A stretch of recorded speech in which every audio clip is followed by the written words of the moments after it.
All right. Hey, David, how are you? Long time no see, well, except for on the SAP live sessions I've seen you. How are you? I am terrific. Thank you so much for having me. Oh, it's my pleasure. How could I have a Leaders Who Care series and not have David Meltzer? I mean, come on. Yeah, I mean, That's a blessing. you're getting 1% better every day. And still loading. Yeah, I'm incremental, exponential, and segmented. That's my secret sauce. Well, geez, that kind of answers already one of my questions, I think. I'm not sure. That's, you're like Robin Williams with Jay Leno. Jay Leno used to say, all I have to do is say, hey, Robin, and the rest is history. That's Bobby Bell, the Hall of Fame Kansas City Chief. He's the best interviewer in the world. All you got to do is say, how you doing, Bobby? And you sit back for 30 minutes and let him go. Yeah, it's hilarious, but it's great. No, I'm super glad to get reconnected, and just for anybody who, if there is somebody out there that doesn't know you, can you just introduce yourself a little bit? Yeah, so I'm Dave Meltzer, co-founder of Sports One Marketing. I've worked in law, technology, sports, but the last 3 years really on a mission to empower others to be happy. In fact, I want to create a collective consciousness of happiness by making a lot of money, helping a lot of people, and having a lot of fun. Through my own brand, what I'm doing practically is I have a podcast called The Playbook, a TV show called Elevator Pitch. I speak, I have books, I do executive coaching, private group coaching, and free trainings every Friday for the world, which is a vehicle. I'm on the SAP series as well with their Innovation University and the global initiatives for the UN. I'm the chairman of Unstoppable Foundation, which is very important to me, and the chief chancellor of Junior Achievement University, two of the philanthropies that I'm very, very involved with. But overall, I'm being and have been of service, and really look forward to being on here, Mark, because you and I share that same vision. Absolutely. I think we're going to have to start a company for large business cards. I just put res ipsa loquitur. That's literally on my signature. Res ipsa loquitur. For those people that don't know what that means, it means that which speaks for itself, because it's so annoying when people list out best-selling author, top 5 this, top 11 this, 3.5 inches of this. It's like, okay, already, I'm dead. I'm res ipsa loquitur. Look me up. No, I'm glad you shared, because I do know your background and you are making a difference. And I'm going to have to think of some other questions that you answered already. This is really ridiculous. You put me on the spot. But I do have the first I want to start with, and right up your alley, which is why I'm having you here, is Simon Sinek, if you will, made the why famous with all that, and I've loved it before, I loved it ever since he's done that. Share with us your why and why you do what you do. That's so awesome, because my why is so peculiar, because it's a what. I think whys are overrated. I think everybody knows what their why is. It's to help somebody or something. And the problem is we get stuck thinking about what it is for our why. And whether it's what do we do with our time with productivity, or what do we do with our time with accessibility? Accessibility being, how are we accessible to others, and how are we accessing what we want? And most importantly, what do we do with our gratitude? How do we find those light, love, and lessons in everything that we're doing? And so I really start with the what, and making sure that my activities are aligned with my values, which today I think is a great piece of advice. I tell everyone, take inventory of your values every day, and don't be afraid of being a hypocrite. I right above res ipsa loquitur, I put unconditionally, and my business partner Warren Moon asked me, why do you put unconditionally in your emails? I said, because I can't put it hypocritically. It's not good for the brand. But the truth is, I try to be the biggest hypocrite in the world. I really do. And the reason I do is because if I'm taking inventory of my values, personal, experiential, giving, and receiving values, and if I'm focused, we talked about incremental acceleration, growth, and segmentation. If I'm growing every day, then I should be a hypocrite almost every day, because that means I've made mistakes and learned lessons, and I'm a different person with different values today, because I'm actually expanding, growing, and accelerating. So what is my why? Like I said, very peculiar. It probably confuses a lot of people, but I have helped people make so much money knowing their what. And then guess what comes rearing its beautiful head? The why. I love it. Well, thanks for the interview, because you've answered all my questions.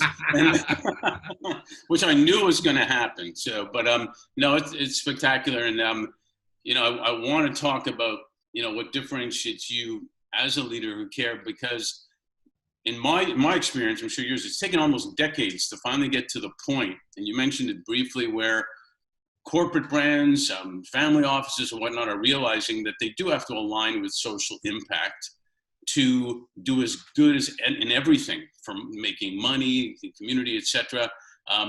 They've also realized it helps clearly now attract talent, because the young leaders are only going to places to work with leaders who care.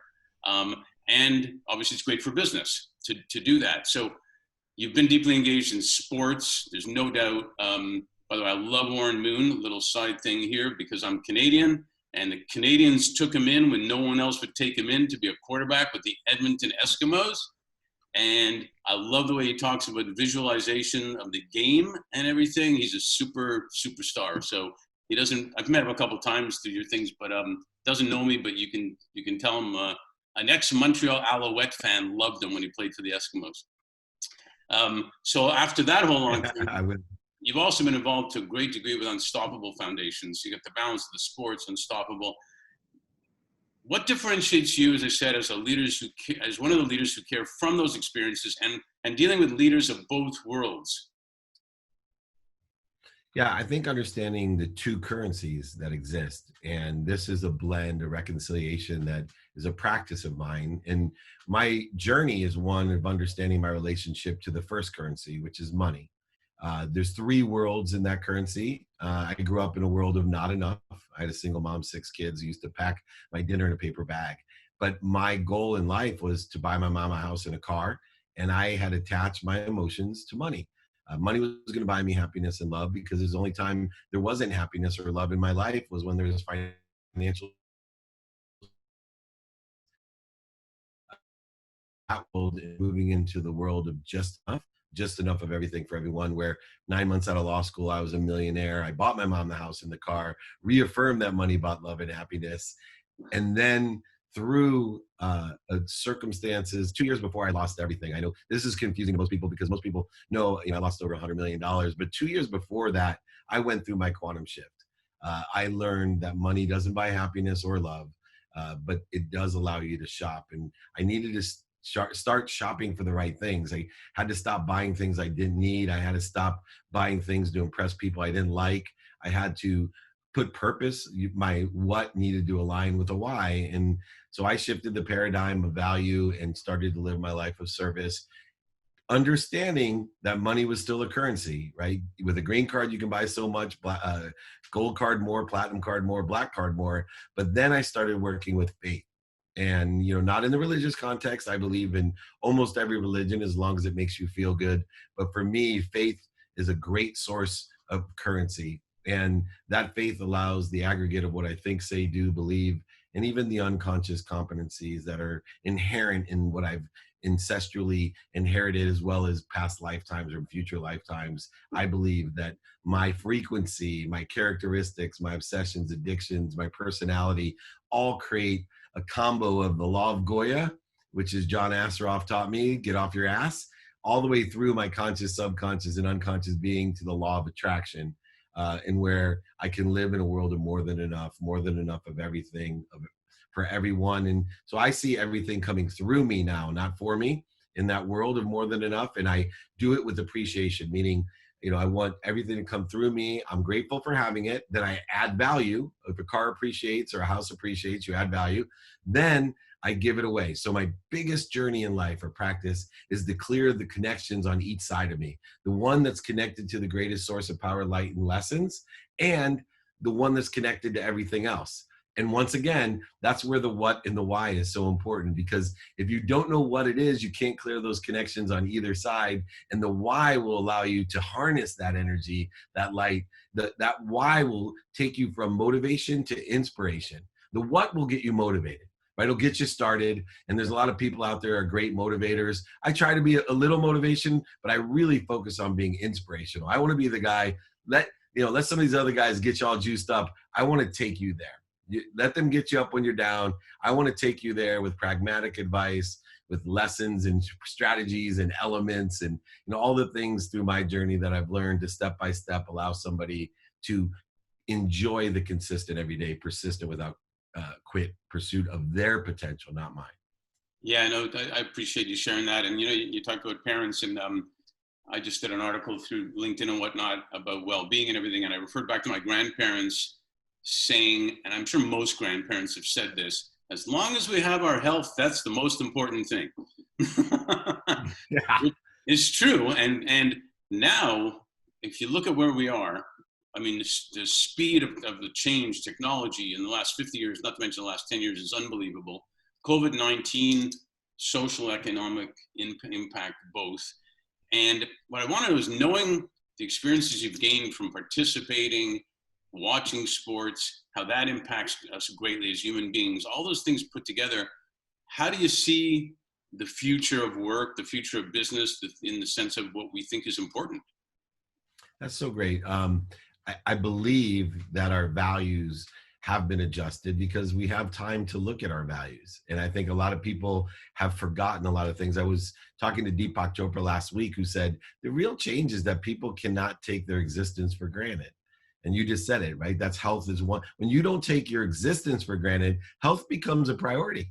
It really does. And so does family. And as much as I have thought about empowering people, about having, my priorities have always been a minimum of an hour a day on my health, a minimum of half an hour with my wife, half an hour with my 10-year-old, 2 minutes with the teenage daughters, 1 minute with my mom. I go by minimum of time, right? So I have my values: health first, because if I don't take care of myself, I can't take care of others. Then my family, then my associates, then my community, state, country, and world.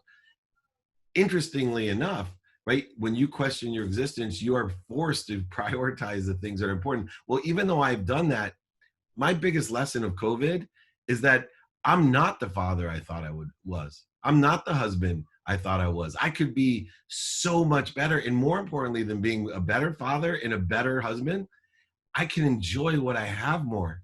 I don't have to search for, once again, I told you, I was buying things that I didn't need and buying things and people that I didn't even like. Once again, I was out there trying to provide for the people that I love so much when I already had what I wanted, right? And I was giving it up for what I wanted, and it didn't make any sense. I would travel around the world with posses and doing these interviews live and thinking, raising money for charity. Well, we just did Bob Proctor's So Gracious to the Unstoppable event. Mm-hmm. And our biggest concern is we do so many live events to raise money for Unstoppable. All these great leaders let us come to and cannibalize their audience for good, which we certainly appreciate.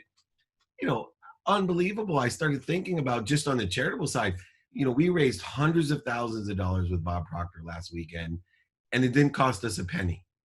Right? Usually, you got the videos and the people and the travel, and it's the whole weekend of time, and you think you're doing this for the good of the world, and meanwhile your family is struggling, right? A whole weekend gone, and yes, I do the martyr Meltzer. Oh, but I have to do it for the kids in Africa.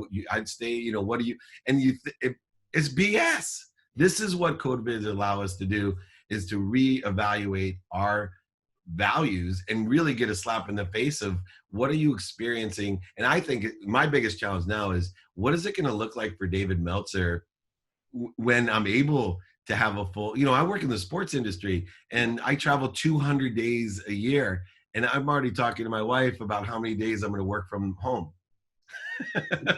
No. Well, that is the future of work has been sped up greatly. There's going to be stuff like people staying home, and what are they going to do with the excess office space? It's going to turn into residential. It's going to turn into daycare centers. It's going to turn into other stuff. But what you say is so right on. I run a lot too when I'm traveling, and I remember used to, in my business, I had to go interview final candidates in executive search in person years ago. So you have to fly to the airport, meet someone, this and that, and the other, and go back. What a waste of time and money to do that, where I just do it like this now. Thank God that ended years ago, but it's a great point you make. It gives us time to really think. And I'd even recommend a book. I don't know if you ever heard of Viktor Frankl's Man's Search for Meaning.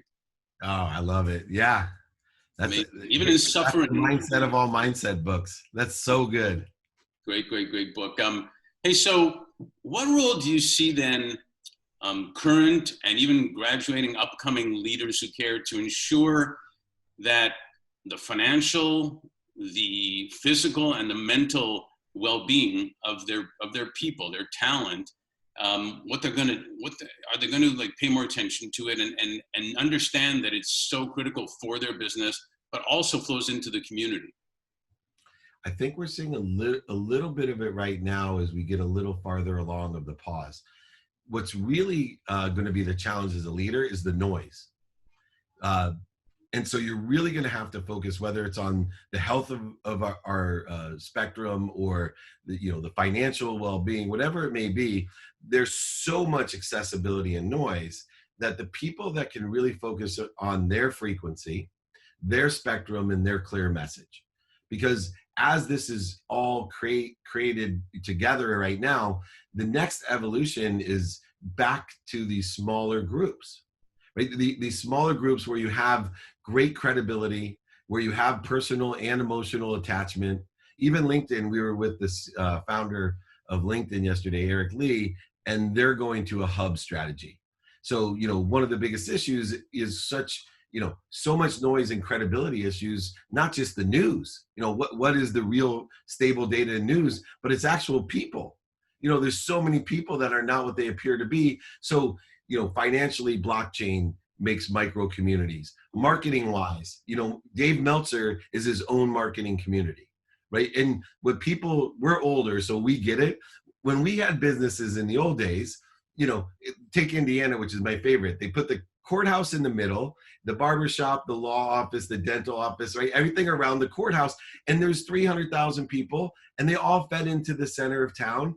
And that was your community. And you made a beautiful life. The very successful people did fine, everything. Well, the irony is now Dave Meltzer hits 4.2 billion people, in his accessibility, has 30 million people a week that are looking, right? And these numbers, these kids just, but these are business relationships. I mean, it's extraordinary. So what's going to happen is things are going to close back down into a hub where we all have credibility and there is a verification and there's stable data that we can help each other, because we don't need, 30 million people in our network. And unfortunately today, a lot of people, and look, some of these kids are making a fortune on TikTok and Instagram, posting, the dancing bear, I call it. You can only be a dancing bear. Look, the circus went out of business too. So will you. I'm trying to tell these young kids right now, but if you can provide value and your frequency or your spectrum and a clear message, if you're an expert at painting nails, this is a new age for you, because you can get the million people who love to paint their nails and you could be the expert painting nails. That I get, but this is the real difference, going back to these credible hubs. Yeah, no, it makes total sense. And one thing I've learned over the years is the thing that fills people's heart and soul more than anything is belonging to a community.